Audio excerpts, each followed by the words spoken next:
শনিবার বিশ্বকবি রবীন্দ্রনাথ ঠাকুরের জন্মদিবসে বিজেপি সরকারের মুখ্যমন্ত্রী হিসেবে শপথ নিলেন শুভেন্দু অধিকারী। আর এই বিশেষ দিনটিকে স্মরণীয় করে রাখতে সারা রাজ্যে লাড্ডু বিতরণ করে বিজেপি কর্মী সমর্থকরা। এদিন রাতে বিজেপির জয়নগর সাংগঠনিক জেলার ৩ নম্বর মণ্ডলের উদ্যোগে জয়নগর থানার মোড়ে পথ চলতি সাধারণ মানুষ, গাড়ি চালক, পুলিশ কর্মীদের মধ্যে লাড্ডু বিতরণ করা হয়। আর উৎসবে সামিল হন বহু মানুষ। এদিন এই ব্যাপারে জয়নগর ৩ নম্বর মণ্ডলের সভাপতি শঙ্কর চক্রবর্তী বলেন, আজকের দিনটিকে মনে রাখার জন্য আমাদের এই প্রয়াস। জয়নগর থেকে উজ্জ্বল বন্দ্যোপাধ্যায়ের রিপোর্ট, গাঙ্গেয় সুন্দরবন বার্তা।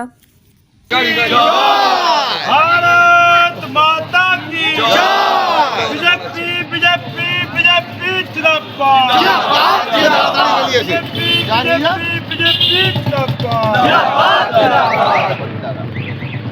Vande Mataram Vande Mataram Vande Mataram Vande Mataram BJP BJP BJP जिंदाबाद। আজ এখানে লাড্ডু বিতরণ হচ্ছে কেন?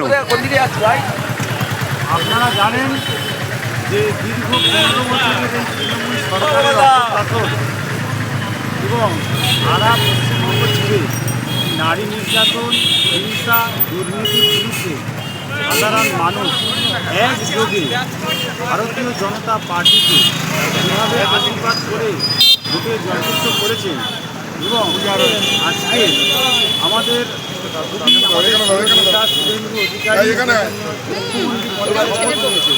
তারই খুশিতে আজকে সারা জয়নগর টাউনে লাড্ডু বিতরণ চলছে এবং সারা জয়নগর টাউনে বিভিন্ন রকম অনুষ্ঠানের মাধ্যমে এই শপথটা অনুষ্ঠিত হচ্ছে।